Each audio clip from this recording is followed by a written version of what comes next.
Hi there, this is Johnny at Stainless Diesel. This is our stainlessdiesel.com T3 24 valve stainless exhaust manifold.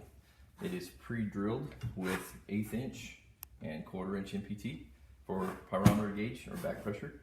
It has an optional polished finish, as you see in the one behind it.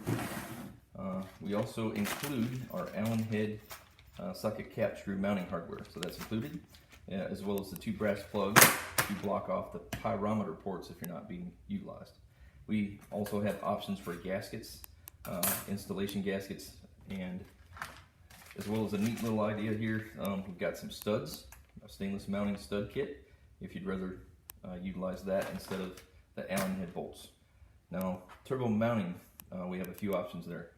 So there's a stud, the short stud, that'd be turbo directly to the manifold, no spacer plate. We also have an option for long studs if you're utilizing a 1 inch spacer plate for different applications. Thanks for watching.